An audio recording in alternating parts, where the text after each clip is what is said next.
My husband, David, is a god in scrubs, a cardiovascular surgeon whose hands are insured for millions. People speak of him in hushed, reverent tones. I, Evelyn, was the steady ground beneath his soaring flights, the curator of his calm, the manager of his reputation, the quiet architect of the life that allowed him to play hero. I knew his schedule better than my own. Tuesdays and Thursdays, 7 p.m., were sacred, complex, multi-hour elective procedures he'd block out. These patients need my full, uninterrupted focus. Evie, he'd say, kissing my forehead. Don't wait till I didn't. For 7 years, the first crack was a scent.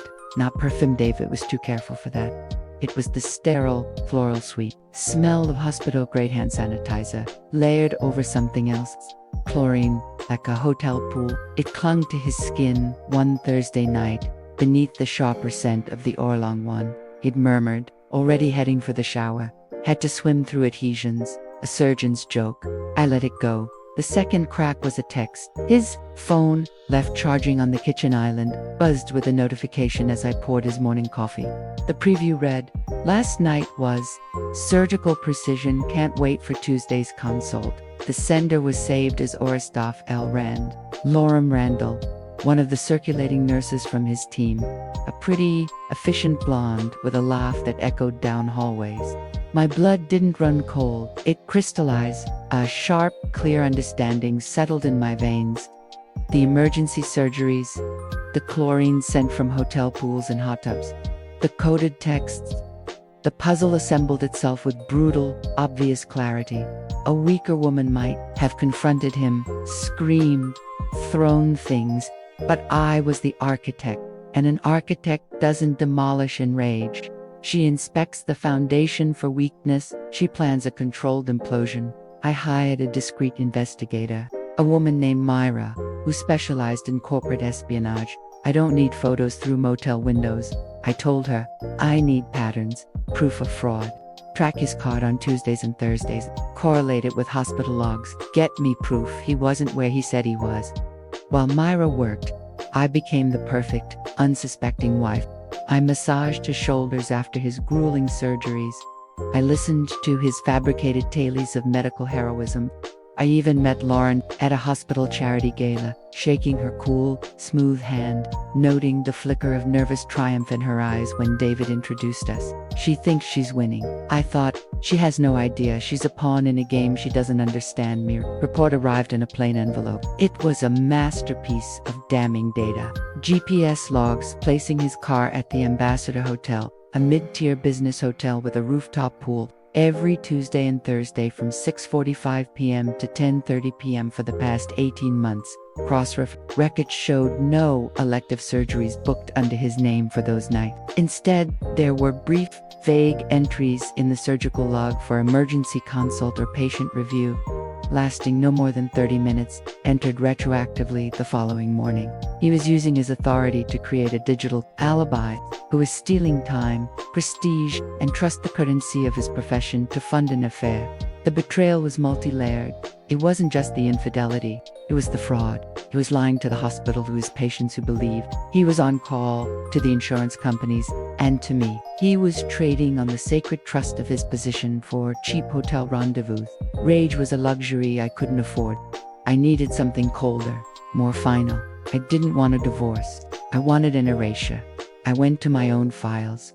As the architect of his life, I had everything. Copies of his employment contract with St. Vincent's Hospital, with its strict morality and fraud clauses, the schedule I meticulously kept. I compiled it all with Mira's evidence, a timeline of deceit, a map of the con he was running. Then I made an appointment, not with a lawyer, with the hospital director, Charles Donovan, a man known for his icy demeanor and absolute, unyielding devotion to the institution's reputation. I walked into his towering, silent office overlooking the city. He was a man of few words. "Evelyn, this is unusual."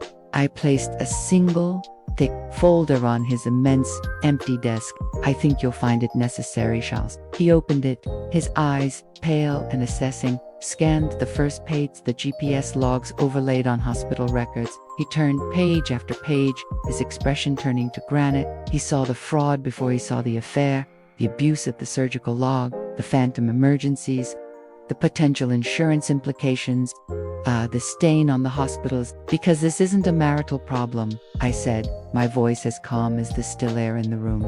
"It's an institutional one. David isn't just cheating on me, he's cheating St. Vincent's. He's cheating every patient who trusts this system. You can have a scandalous divorce with a celebrated surgeon, or you can have a clean, internal resolution for gross misconduct and fraud. I'm giving you the choice." He understood perfectly.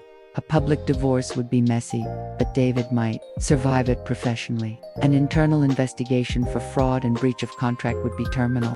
It would protect the hospital's reputation by making David the sole contained villain. "What do you want?" he asked, the real question hanging between us. "I want his career," I said, the words tasting like justice. "Not suspended, ended, at St. Vincent's, and anywhere his reputation follows. I want the marriage dissolved on my terms, with cousin. I want you to handle the first part, today, before he steps into another role." Director Donovan was silent for a long minute. He looked out at the hospital he governed. Then he gave a single, sharp nod. "Wait in the adjoining conference room." I sat in the sterile, quiet room. I didn't look at my phone. I watched the clock. Through the slightly open door, I saw David stride into the reception area.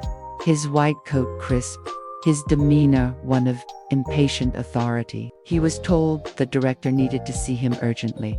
He walked into the office, a confident smile on his face. "Charles, what's the crisis?" The door closed. I couldn't hear words, only tones. David's voice, first confident, then rising in confused protest.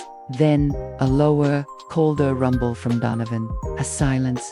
Then David's voice again, a sharp, panicked, "You can't," cut off. 5 minutes later, the door opened. David emerged. He looked like a man who had been physically gutted. He didn't see me watching from the dim conference room. He walked to the elevator, his steps unsteady, and disappeared. Inside, Director Donovan appeared in the doorway. "His hospital access is revoked. His credentials here are terminated. The state medical board will receive a full report of fraud and ethical violations in the morning. It's over." I said, "Thank you, Charles." "The file," he asked, "is yours." "I have others," I said. It was a gentle reminder. The leverage remained. I left the way I came. The architect's work was done. The structure had been inspected, found to be rotten, and condemned. Now, it was time to watch it fall. The drive home was conducted in a silence so profound it felt like a new element. I didn't feel triumph. I felt the cold, clean satisfaction of a precise calculation proven correct. The house, our beautiful, sterile monument to his success, was empty. I changed into comfortable clothes and made a pot of tea. I was on my second cup when I heard his key in the lock. The door didn't slam, it whispered shut, a defeated sound. He stood in the foyer, still in his scrubs, looking like a ghost haunting his own life. The shock on his face curdled into dawning, horrified comprehension. "Evelyn," his voice was shredded. "What did you do?" I took a slow sip of tea. "I had a meeting with Charles Donovan. Gross misuse of hospital resources." I set the cup down with a soft click. "He found it actionable." "You destroyed me," the words erupted, a guttural cry of pure terror. The professional facade was in ashes. My career, 30 years, you handed it to him on a platter. "No, David," I corrected, my voice flat. "You destroyed it." I tilted my head. "How was the pool, by the way?" The chlorine scent was a nice touch, very surgical. The color drained from his face completely. He hadn't known how much I knew. The detail of the chlorine was the kill shot. It proved I hadn't just guessed. I'd audited his betrayal. It wasn't what you think," he stammered, grasping for the ruins of his script. "Save it for the medical board," I said, standing up. "I'm sure they'll find your explanation for 18 months of phantom surgeries and insurance fraud." I walked to the hall closet and pulled out the suitcase I'd placed there that morning. I set it at his feet. "You need to leave." now. He stared at the suitcase as if it were a venomous snake. This is my house. It's our house, I said. And, as of 1 hour ago, my lawyer has filed for divorce on grounds of adultery and dissipation of marital assets. Those hotel rooms weren't free. David, you're no longer welcome here. The address will be texted to you. The sheer logistical finality of it broke his last shred of defiance that God was gone. In his place was a middle-aged man who'd gambled everything on cheap secrecy and lost. Evan, please, we can talk. We can fix this. There's nothing to fix, I said, opening the front door. The evening breeze drifted in. The structure was unsound. It's been condemned. Goodbye, David. He left. He took the suitcase and walked out into the twilight. A man erased from his own life. The fallout was swift and absolute, just as Director Donovan had promised. A terse, internal memo cited an immediate leave of absence pending review of administrative procedures. In the medical community, whispers are wildfires. By afternoon, everyone knew the fraud was the story that stuck. The affair was just the sordid footnote. A surgeon faking surgeries was a predator on the entire system. He was untouchable. Lauren, the nurse, was quietly transferred to another floor, her name forever linked to the scandal. Her surgical precision had been her own professional suicide note. My divorce proceeded with brutal efficiency. With the hospital's report and the evidence of fraud, David had no leverage. He was staring at not just the loss of his family, but potential criminal charges for insurance fraud. He settled. I kept the house, the investments, my dignity. He got the storage unit and a reputation in tatters. A month later, I was invited back to St. Vincent's, not as a wife, but as a guest of the hospital board. They were announcing a new oversight initiative for surgical logs and ethical compliance. They'd named it after a generous, anonymous donor who had funded it. They asked me to say a few words. I stood at the podium in the same auditorium where they'd once honored David. I looked out at the sea of white coats, some faces curious, some knowing. Trust, I began, my voice clear in the quiet room, is the foundation of this profession. It's fragile. It requires vigilance. Not just from the institution, but from all of us. We must be the guardians of our own integrity, and when we see that integrity failing, we have a duty to our patients, to our colleagues, to ourselves to speak, to act. Even when it's difficult, even when it's personal. I didn't look at Director Donovan. I didn't need to.